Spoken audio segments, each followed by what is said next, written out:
Welcome to our channel. Today we how to update Atomic Wallet settings for Web3 dApps step by step clearly. To update Atomic Wallet settings for Web3 dApps, begin by launching the Atomic Wallet application on your device. Once the application is open, navigate to the main dashboard. Locate the settings icon, typically found in the bottom navigation bar. Click on the settings icon to access the settings menu. In the settings menu, find and select the Web3 dApps tab.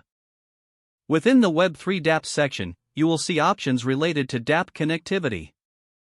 If necessary, enable the toggle next to Enable Web3 dApps to activate this feature. Next, you may need to adjust the RPC URL if you have a specific network in mind. To do this, click on the field labeled Custom RPC URL. Input the new RPC URL for the desired network. Once you have entered the URL, click on Save to apply the changes. After saving, you will be returned to the Settings menu. Review your settings to ensure they are correctly configured. If everything looks good, close the Settings menu to return to the main dashboard. You are now ready to use Web3 dApps with your updated Atomic Wallet settings. Open a Web3 dApp by using the in-app browser or by navigating to it directly. Confirm the settings are applied by interacting with the dApp. Enjoy your seamless Web3 experience with Atomic Wallet. If the page does not load, refresh the browser or try again in a private or incognito window. Make sure you are using the correct email address, then retype it carefully to avoid small typos.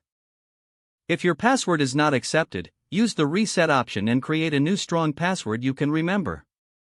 Check your spam folder for verification or security emails, then complete any requested confirmation steps. Enable two-factor authentication if available to improve account security and reduce unauthorized access risk.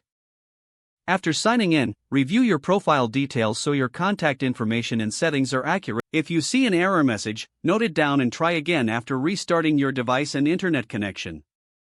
Log out when you finish, especially on shared devices, to keep your account and payment information secure. If the page does not load, refresh the browser or try again in a private or incognito window. Make sure you are using the correct email address, then retype it carefully to avoid small typos. If your password is not accepted, use the reset option and create a new strong password you can remember. Don't forget to like this video and subscribe to our channel for more step-by-step tech guides.